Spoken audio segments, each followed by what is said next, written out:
we must finish this meeting at exactly 2. Saa hizi dakika ngapi zimebaki? 12 peke yake. These are only 2 burning questions. 2 only. Only 2. Muangaliani niyo ya mkono and nominate each other.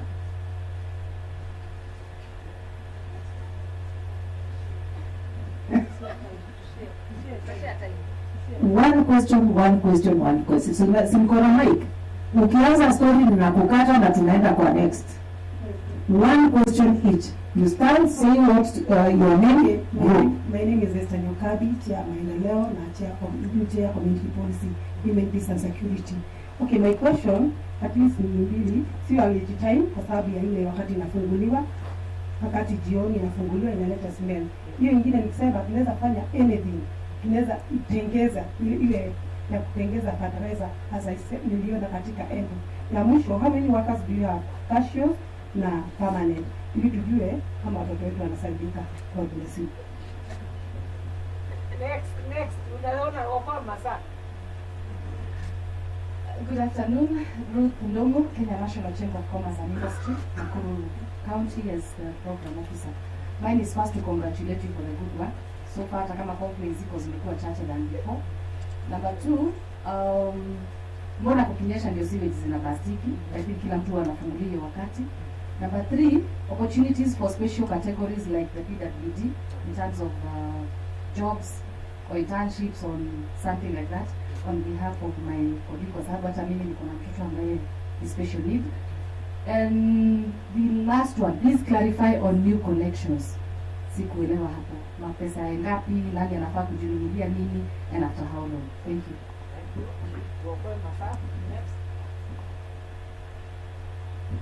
Good afternoon. My name is Elizabeth Kihara from Suswa, that is Monrovia in Cameroon. And I have few questions. One of the questions that I would like to be asked is that in our area, mostly our water comes with a lot of mud itself. And when we call the office, it's just like you have said that. But sasa sisi hatujui ni nini, sijui hatujui hiyo matope inatoka wapi. Lakini at the end of the day, bill inakuja tu kama vile ilikuwa inafaa kukuja. Please tuangaliliwe hiyo. The other one is like I paid for connection earlier than 2020. Until now, I have never been connected with that water, and I paid like 2,800.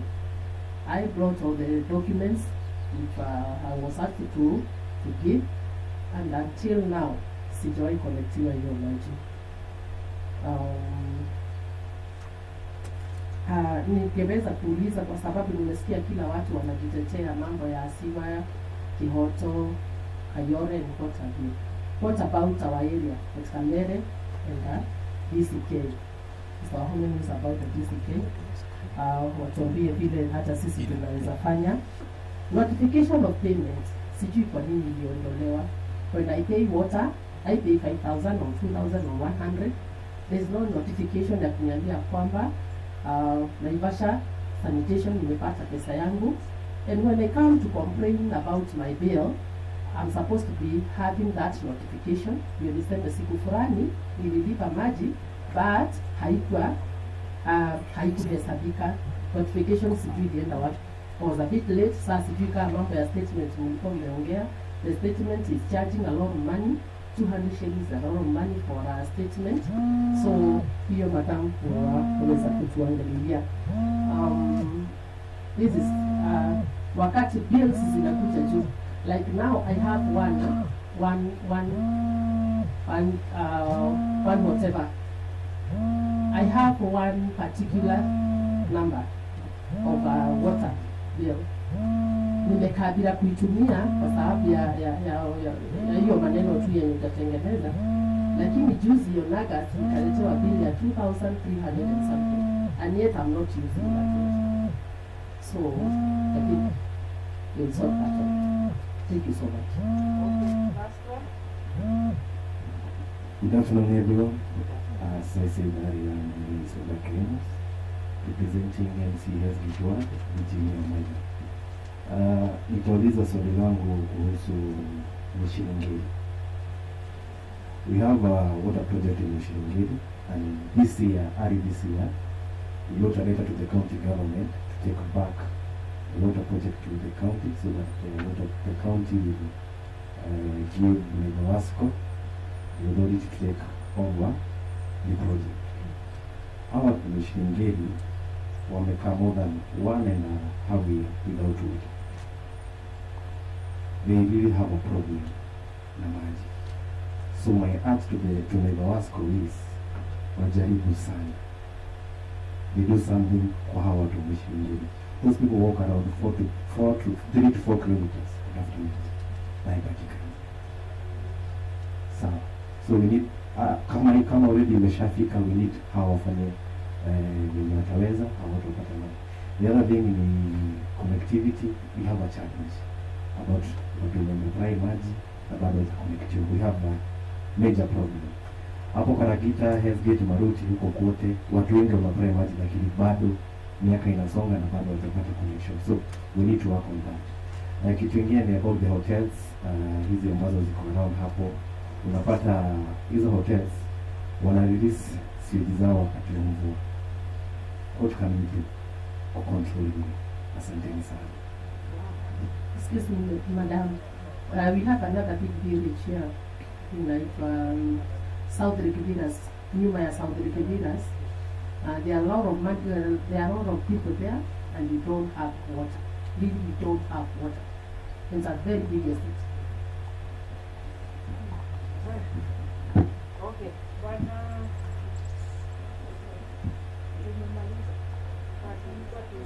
Tumepeana nafasi wengine. Oh, you said one. one person ndio ajibu. Sorry? Sasa tufanyeni referendum. Tunaweza kuuliza maswali. I know these meetings we can ask until 5, but kisheria tunaruhusiwa kumaliza because tumesikia your views na tunahitaji kuwajibu. Haya, tunani huyo akikosa kuongea atazirai.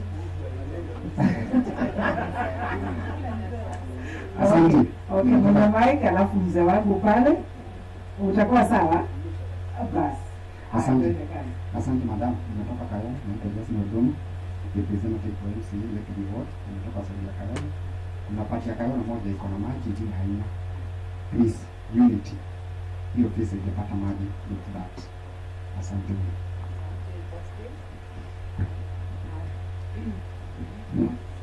Thank you very much. My name is Adam Rugu. I'm a public policy advocate, and for the business of this meeting, I came to support the initiative to maybe renew the license for NAIVAWASCO if you're in comparison of the visit. So I'm not asking a question, but then I follow the presentation of the MD. I have 2 concerns. Number 1, your presentation, 15 pages. In total it's 15 pages. You have not factored the aspect of wood harvesting. Wood harvesting is actually a critical aspect of governance in this country.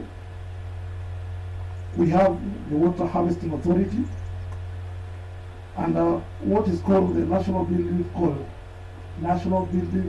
2022. I've driven from Nakuru to this place.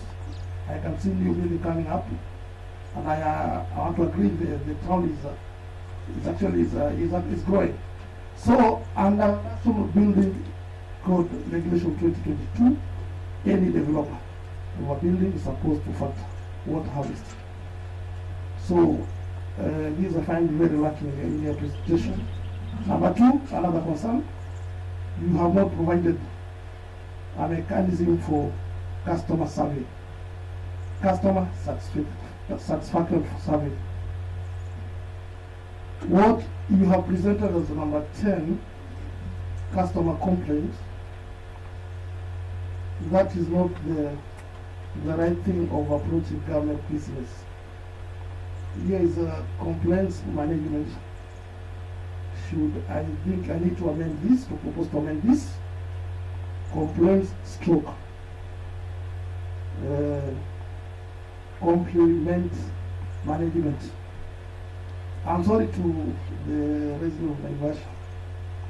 It's no longer business to complain to any government agency like NAIVAWASCO. When you feel that something good has been done, it's a duty to go there and give a complaint to the management, to the board, in order to encourage them to do better.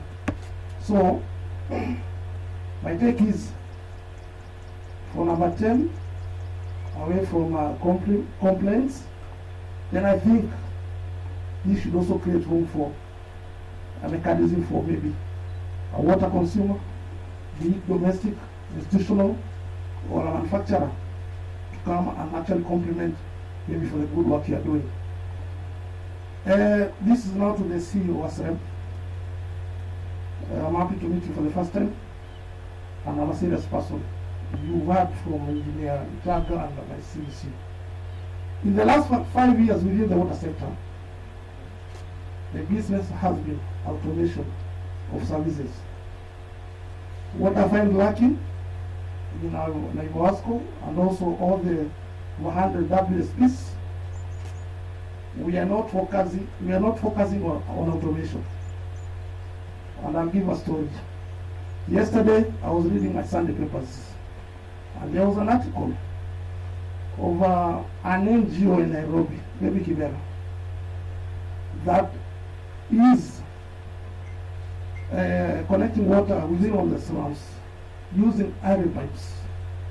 So here we are complaining about underground water pipes, some of which are colonial, over 40 years in Naivasha here I know. So yesterday I read an article, I think in the Sunday Standard, where an NGO is actually assisting one of the slums in Nairobi in terms of water connectivity using aerial pipes. So for how long will you continue lamenting about underground water pipes and maybe the likes? Number 2, under innovation, I'm proposing that water companies should adopt what is called geological information system. The MD at NAIVAWASCO from your office, you can have that kind of IT connectivity that will indicate to you that you have a water burst or a sewer burst in either of all the your coverage area. I'm very versant with Viwandani and Lakeview, and all your MCs are my friend also. You need to know that also. So, in this meeting, allow me to propose the aspect of innovation under the sector. We've actually done very well in the automation of services, that we can be able to pay your bills from your phone. But going forward, the issue of innovation is also very important. As I conclude, I said I came to support this plan to renew the license for this company. But also doing that, Mr. Jaga, you know, this is guided by the policy and legal frameworks. And I want to read. Number 1, National Water and Sanitation Investment Plan will support this what you are doing today. Number 2, Nakuru County Water Service Strategy 2022 up to 27. We had a meeting on December Waziri, I'm happy. And we adopted that document. As you said that you want to gazette, you can do that maybe tomorrow. You have our guarantee as a Nakuru resident, both in Naivasha and in other 10 counties. Document number 4, I want to quote SDG number 6. You know, that's actually what I'm So you will saying. be winding up. I'm winding up, Madam MC. I'm a public speaker. You need to know that. So what Mr. Njagi talked about financing, I support the issue of public-private partnership. And Bwana Waziri know that we have so many development partners are investing in Nakuru. We have World Bank, African Development Bank, JICA, AMREF, Danida. Could you consider, Bwana Waziri, that the many donors who are operating within NAIVAWASCO, we can be able to transfer about 3 to assist NAIVAWASCO. And you find that ukisikia tunasema kizungu unapiga makofi. Thank you very much.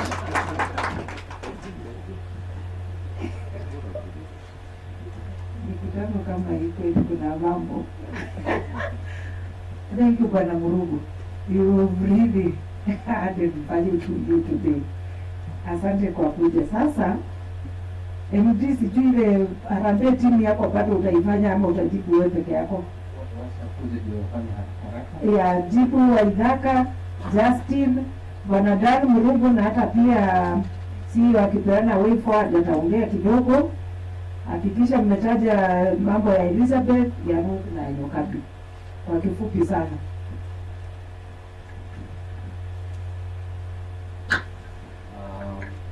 Niongezeka kidogo to observe gender balance. So I'll start with sewer bus, but I know also MD will reinforce that sewer bus during the rainy season. One of the challenges we have with the sewer system is also connection of stormwater, and also I think my colleague had talked about the age of the sewer, but I would not want, I think he'll talk more, so let me not stop, because it's an infrastructure challenge. On the new connection procedure, it had been highlighted here, but I would say for a simple connection to a residential house, I think what was mentioned is that you need a copy of an authenticated land document, because you know Naivasha has a few land challenges, so you might not get a title deed everywhere. So you usually want either sales agreement, share certificate, title deed, allotment letter, or if it's not possible for the slums, we get a letter from an authority like a chief, so that we can. Let me cut you short. But should we take 1 year? Now I'm getting now to the timelines. So once you have those documents, there is the document that you fill, the new connection form. So our period is a maximum of 5 days. What happens is that because it should not take more than 5 days, and I know there are people who have raised issues of connections taking more than 5 days, which we are going to pick up. But ideally, we have a team on the ground. We also have a marketing team that goes through any customer who has applied and has not been connected after 5 days. Maybe I would want to say that I think we just need to reinforce that, because we have a team that monitors that. So I think it might be a challenge on our end that we'll pick up and resolve.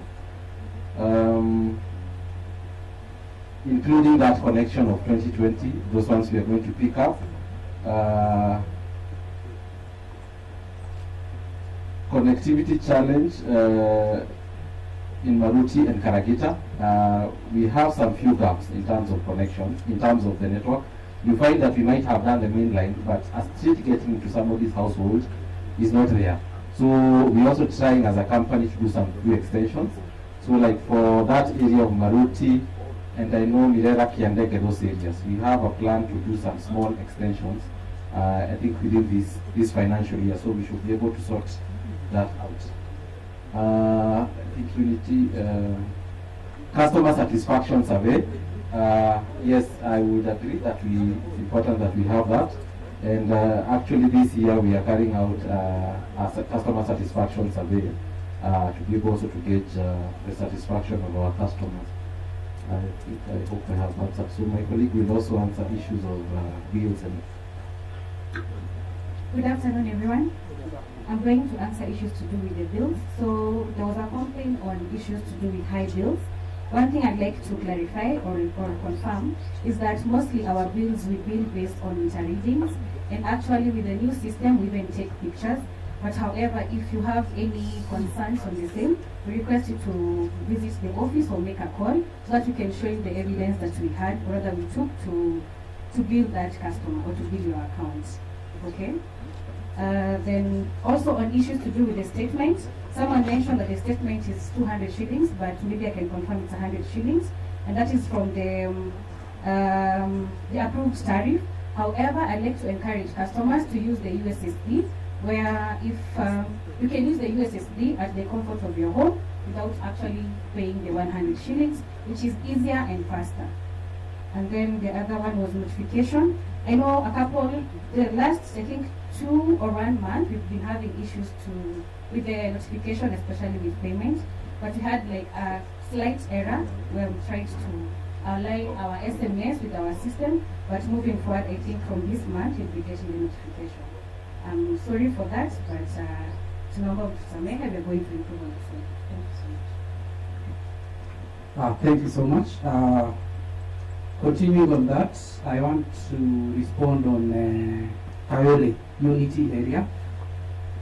Unity area all the way to Karai and the area around Keroche residence. We currently do not have a supply network there. However, we've been able to do a proposal to WSTF and IOD, and we are hopeful that it will go through so that we can be able to expand our network to those areas. Then the other one I want to respond to is on recycling of wastewater. At the moment, Naivasha Water has been able to partner with Salivation, and we do some little bit of recycling to make briquettes for commercial users. However, the question was in relation to recycling for using this water for irrigation. We are not there yet, but of course, as time goes, we should be able to venture into that. Then the other question is the issue on quality of water for the residents in Kamere and also Kwamugia. We'll pick up on that specifically to basically get a solution for you. Thank you. There's still that BJMD. Who buys which pipes and up to what level? That is on new connection. Yeah, and new connection. So the customer buys materials. That is just the service. We do the main lines, then the customer buys the service lines, and that from the few materials to the meter. We provide the meter. You don't pay for the meter, but you pay your connection fee and deposit.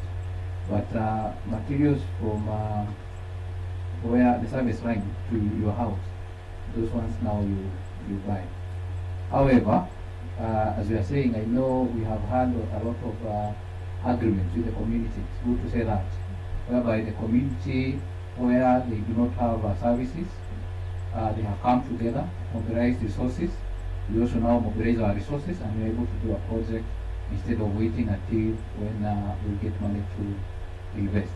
So we also have that opportunity whereby we do together with the community. But normally, the materials from the service line to your house, those ones it's the customer who purchases.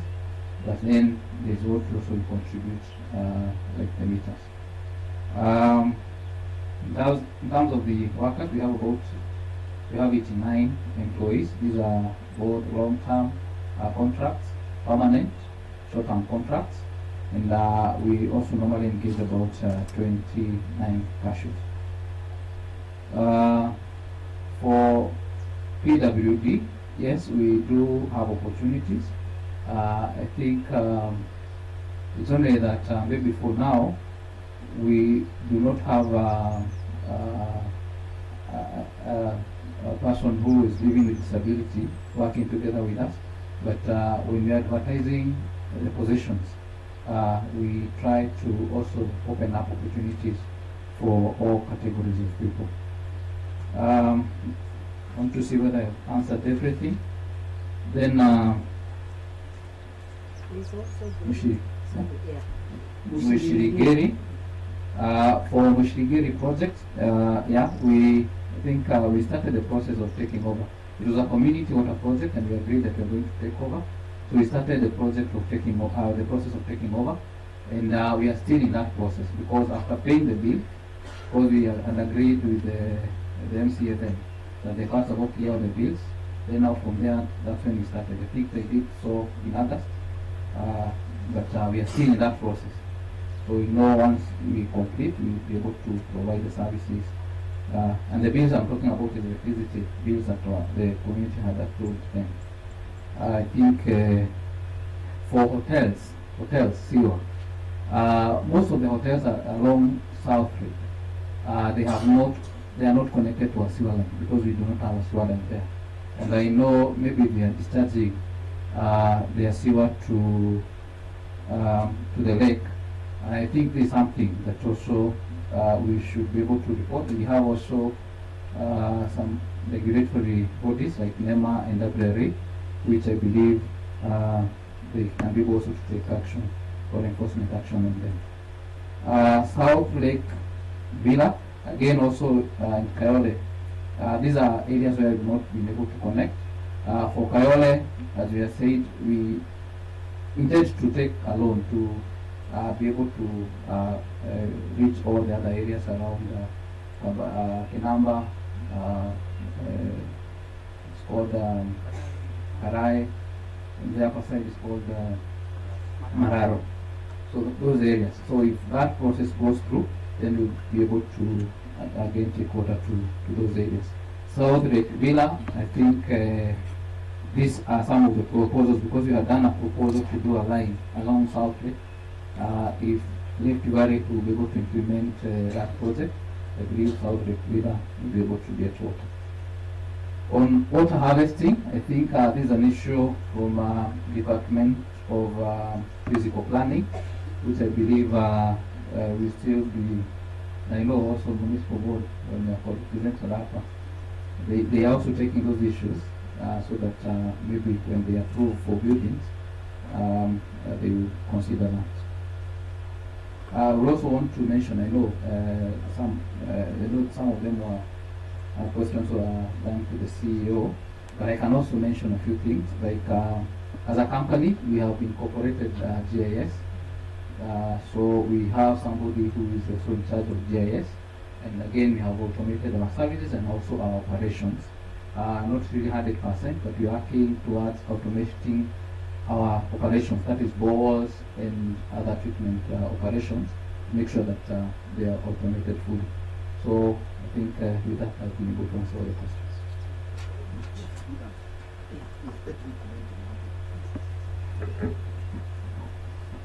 Yes, good afternoon. I think as we're discussing here, some very good aspects here, and I think I cannot leave this meeting without mentioning them. When we say thank you, the community water projects have failed us in details. They are not functional, they collapse at 2-3 years, it's just a merry-go-round. And the best way, if you want to get what we call sustainable water services, is to get all these community projects and get them run under, established utilities. If you look at this country, we've done so many of such projects since independence, and these are in the community areas. But you go to where they are. Unakuta watu wakisema the last time this was operated is maybe over a year. People are still back down the river. Then when there's the excitement around, maybe elections, somebody comes, buys them a pump, when they round, and then mambo inakuishia pale. But again now, can we also now examine ourselves? Why is it that we resist to give away these companies? This community. Please, let's understand the institutional framework for water service provision, and I will urge that what we need to do for all the other water communities in this country, we need actually to make them come and form water service provision. We are Kenya, but we are part of the world. In April, I think so thereabout, we attended there was a World Water Conference in Dakar. And speaking on the floor was the Prime Minister of Ethiopia. And she told the world the community water projects are not viable because they also undergo through the same sort of situation. So we must bring in professionalism in water service provision. Our neighbors here, and we shall be there tomorrow in NAIVAWASCO, there are so many community water projects. But I recall my last engagement with them, and the time you were there, after the meeting came to an end, they came to me and told me, engineer, what can we do to really get this thing? And I hope tomorrow when I go there, we'll also be speaking to that subject and tell them that, when she didn't have seen the light, one will imagine my experts in you. All you want is to get water 24/7. So that is the way I told the whole thing is. Then the other good aspect that I mean, and thank you so much, Dana, is a question of automation. Eh? To be an effective regulator, you always have to be ahead of everybody. You recall I told you that as a regulator, we are dealing with three very crucial, customers here, guys. One of them is the government, and government, I mean government at both levels. I also mean the consumer, is also key, and also the water service provider. We don't want water companies to collapse. We don't want consumers to go without water. Again, we don't want the government to fail in meeting its agenda, like Vision 2030. We have to see the government in getting that. So we realize that one of the key things moving forward is what we are calling automation, but we are calling digitalization of water utilities. And I invite you to open the book you have with you there, move to page 65. If all of you have this, go to 65, because you don't have a very important aspect. I'll give you my copy, that if you don't have. Everyone on 65? Tell you mtangazaji, just soma kichwa ya 5.7. Wewe ni mtangazaji.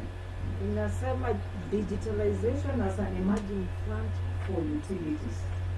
I think that's what you meant, Dan, isn't it? It's an emerging front, and we cannot run away from it. So what we did is that last year, we did carry out a pilot study on digitalization, and we looked at Kisumu, we looked at Nakuru here, Nakuru Urban, then we went to Nairobi, and then we looked at Malindi. And we were trying to look at to what level have our utilities adopted to this technology. It is still new. But what our findings came out, that in some areas we have done very well. Say for example in terms of revenue collection.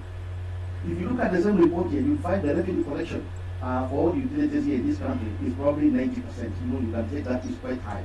When we began regulation, when utilities are not embraced this digitalization, whatever, the collection of features was very low. So we are now thinking that how can we upgrade this into other aspects of utility operation? Say for example, there is the issue brought about customer complaint. I think you said it should not be whatever it is, you like something like something, you see. So we are trying to see how do you do that? But as a regulators, we are under obligation to come up with guidelines, and one of the things that we must do this year is to look at our customer engagement guidelines so that we can see how do we bring in the element of digitalization now so that to ease the performance when they come to carrying out operation. So we are into it. Who are we working with?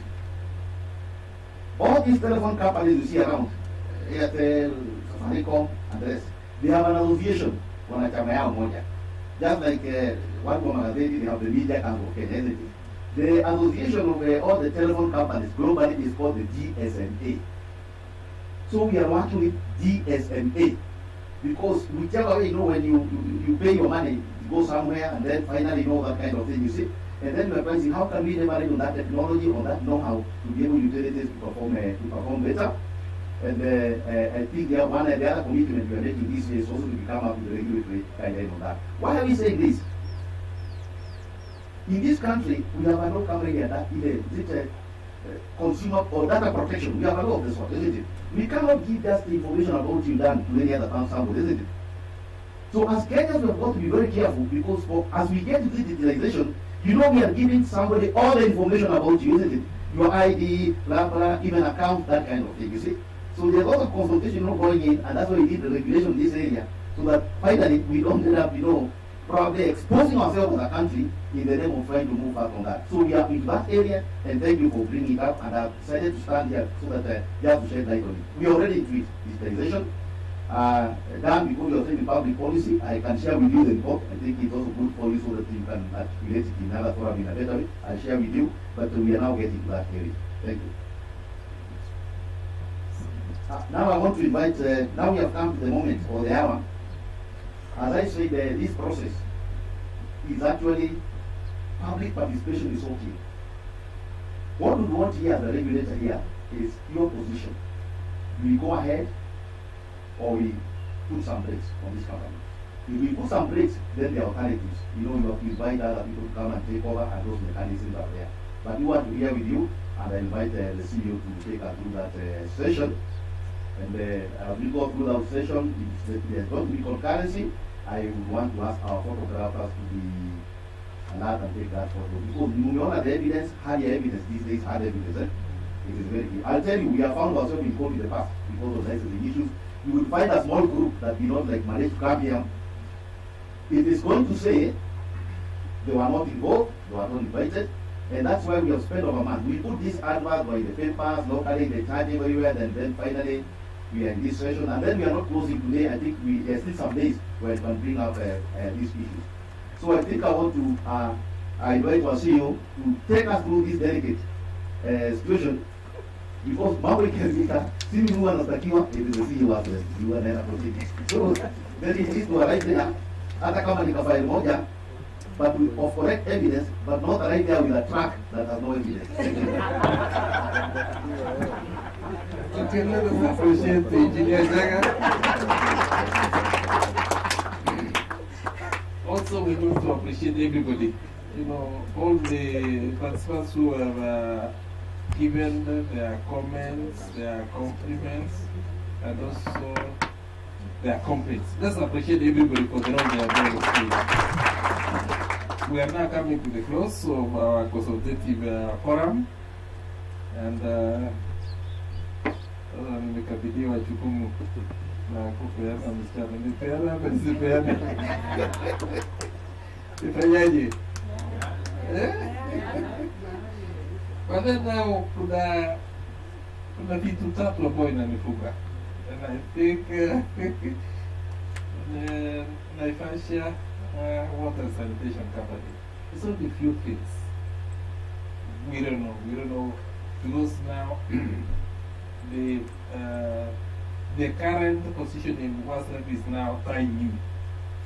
Well, at least I really wanted to shoot to aim very high kama Kipchoge na kusema hiyo miaka 10 ambao the CC members waliuliza. And then there are some few things ambao iko umuhimu which is really helping you out. It is denying you almost the two steps. First and foremost, I would like to confirm that we have not operationalized the full license for 10 years. We are looking for the board to come.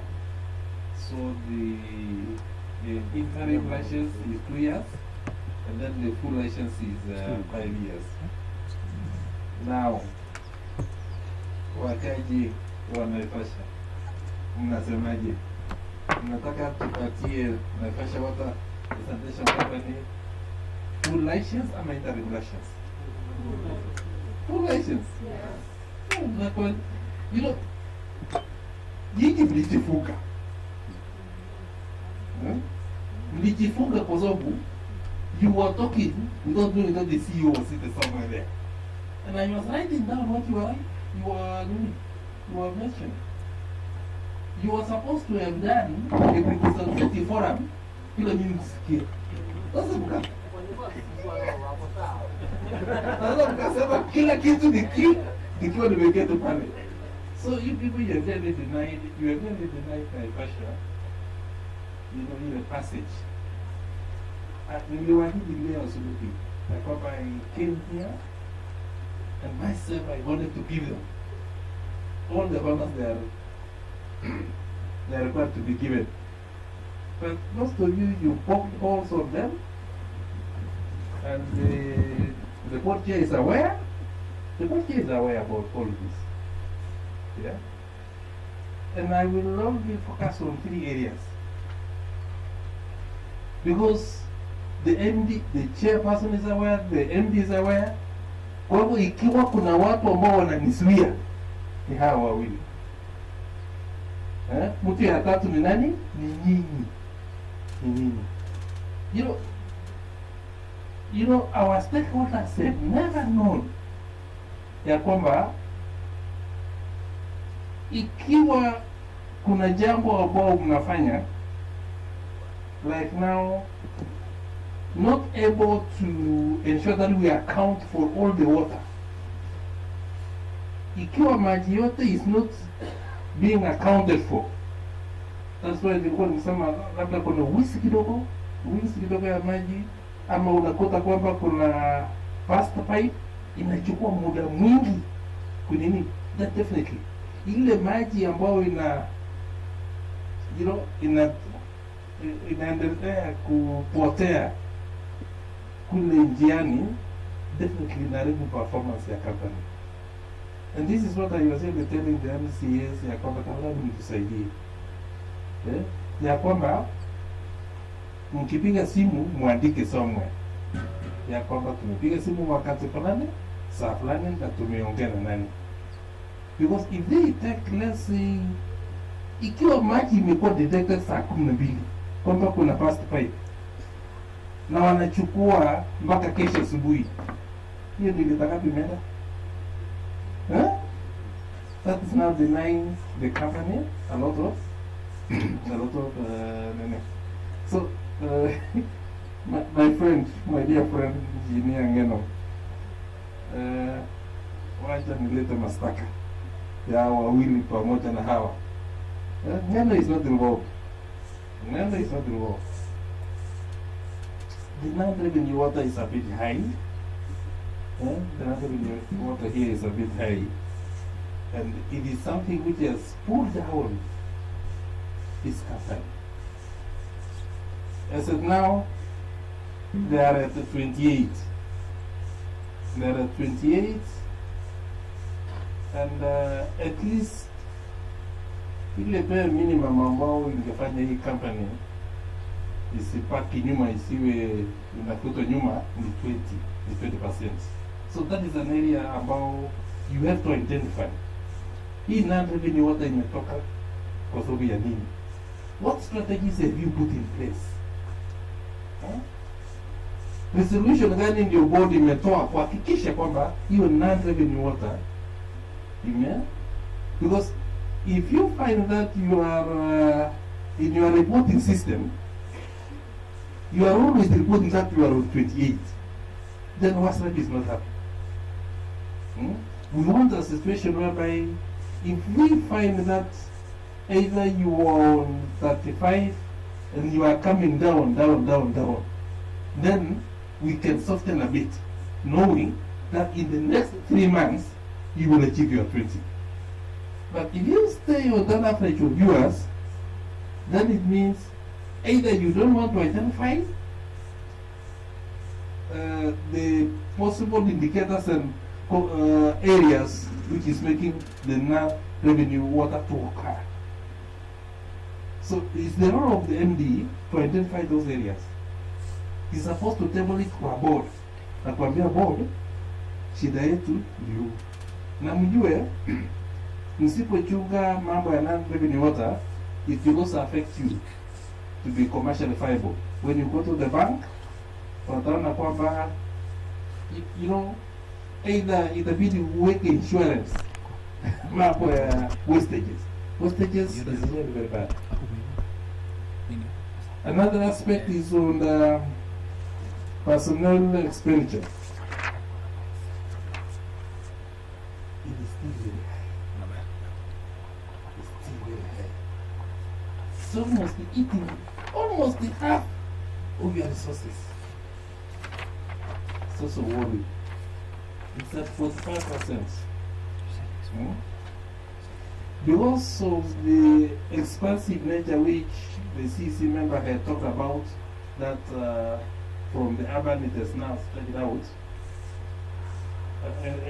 This is an area now where our friend Mutuku or Murugu was saying that I think the board should have spent more money on automation so that it brings down the other costs on some other areas. On personnel expenditure, it's at 45%. That percentage is not good. It's not good. In fact, that has really denied you almost more than 5 points. WASREP, the whole take it for granted. CEO and your team, that you've actually been with us up to now.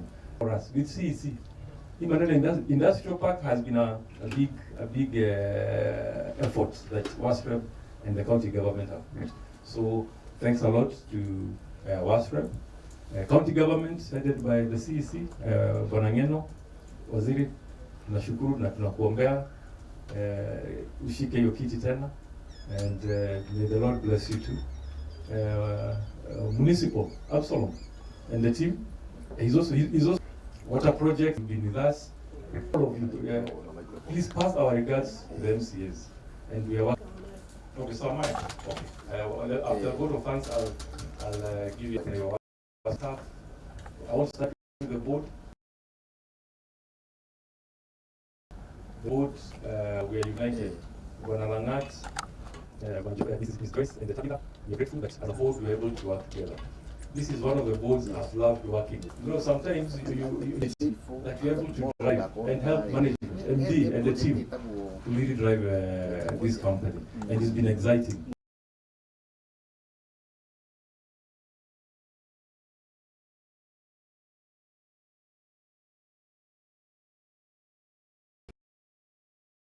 We've been able to grow, and we are going to grow because we've had as stakeholders, we have had connections, feedback, strong feedback. That is because our work is oversight. It's that the MD and his team, and I'm working for you guys. I'm going to the system we have payments and billing. One of the biggest role of the county assemblies is to give a huge budget to water, and since water is #1 priority for governor, our governor, water is her #1.